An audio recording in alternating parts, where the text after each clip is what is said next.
Invest చేస్తే long term అంటే minimum 5 ఏళ్ళు 10 ఏళ్ళు అలా పెట్టుకుంటే మొత్తం ఓవరాల్ ఎకనామీ పెరుగుతుంది కాబట్టి ఆ రేషియోలో ఇది కూడా పెరుగుతుంది అనేది లాజిక్.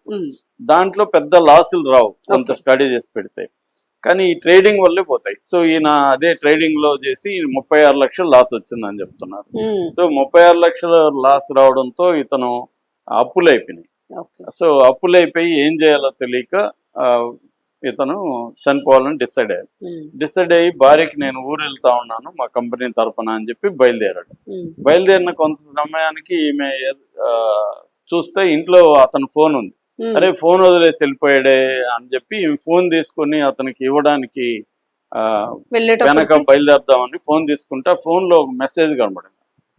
ఆ మెసేజ్ ఏముందంటే, నేను భర్తగా ఫెయిల్ అయినాను, మా తల్లిదండ్రులు కొడుకుగా ఫెయిల్ అయినాను, మన పాపకి తండ్రిగా ఫెయిల్ అయ్యాను, నువ్వు పాపని జాగ్రత్తగా చూసుకో, నేను వెళ్ళిపోతున్నా అని మెసేజ్ పెట్టింది. దాంట్లో ఆమెకు అర్థమైంది. ఇమీడియట్గా ఆమె పోలీసులకు ఫోన్ చేసి, అంటే పక్కన వాళ్ళకి ఎవరికో చెప్పి వాళ్ళ ద్వారా పోలీసులకు ఫోన్ చేసి ఇలాగ మెసేజ్ అని ఆ భర్త వెళ్ళిపోయాడు అని చెప్తే వాళ్ళు ఇంకా సీసీటీవీ ఫుటేజ్ అవన్నీ పరిశీలిస్తా ఉన్నారు. కానీ ఈ లోపల అతను దువ్వాడ దీనికి వెళ్ళి రైల్వే స్టేషన్ దగ్గర జన్మభూమి ఎక్స్ప్రెస్ కింద తలబెట్టి చనిపోయాడు.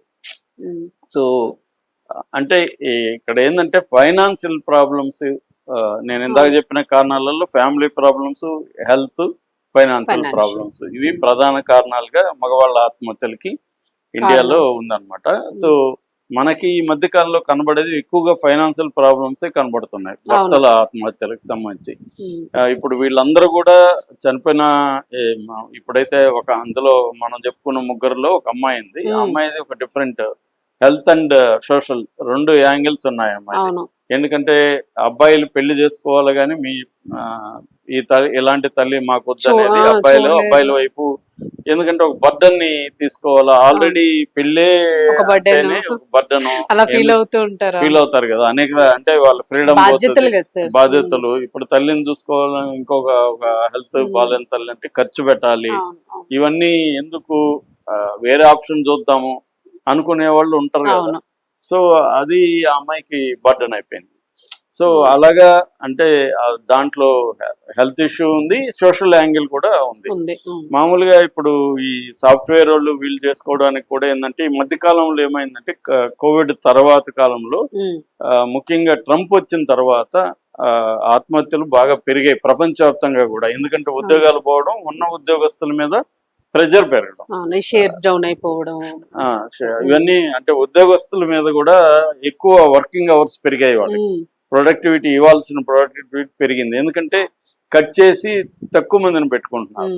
సో దీనివల్ల ఏమవుతుందంటే వీళ్ళ మీద ప్రెజర్ పెరిగిపోతుంది. చాలా మందిని చూస్తున్నాను నేను పర్సనల్ గా కూడా. అసలు దీనికంటే చనిపోవడం బెటర్ అనుకునే వాళ్ళు చాలా. ప్రెజర్ ఒక రోజుతో పోయేది కాదు కదా, రోజు రోజు రోజు పెరిగిపోతుంది. రిలాక్స్ లేదు, టైం దానికి లేదు.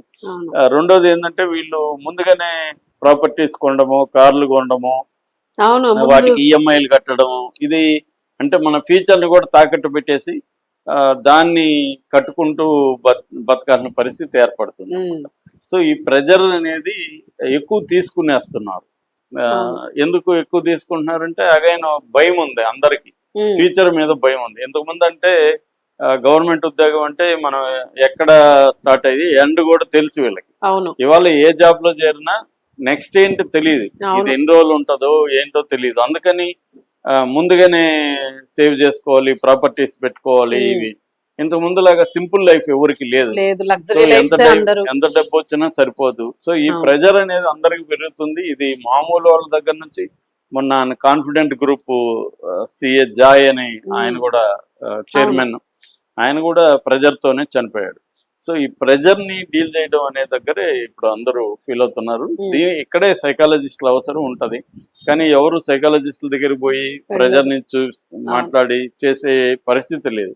దానికంటే ఇది షార్ట్ కట్ మెథడ్, చనిపోదాం అనే దగ్గర పర్మనెంట్ సొల్యూషన్ అన్నట్టు. అట్లాగే ఇప్పుడు తనకి మంచి ఉద్యోగం ఉంది, 36 lakhs అప్పు అనేది అతను కరెక్ట్ గా డీల్ చేస్తే ఆ 36 అనేది 20కో తగ్గించచ్చు. మాట్లాడితే ఓపెన్ ఫేస్ చేయాలి ప్రాబ్లం. అతను ఫేస్ చేయకుండా ఎస్కేప్ చేసి ఇప్పుడు కూతురు భార్య ఇద్దరు సఫర్ అవుతారు లైఫ్ లాంగ్. వాళ్ళకి అది ఒక హాంటింగ్ ట్రామా లాగా మిగిలిపోతుంది. సపోర్ట్ కూడా పోతుంది కదా సార్ పోతుంది కంప్లీట్ గా. ఖచ్చితంగా. Thank you. Thank you.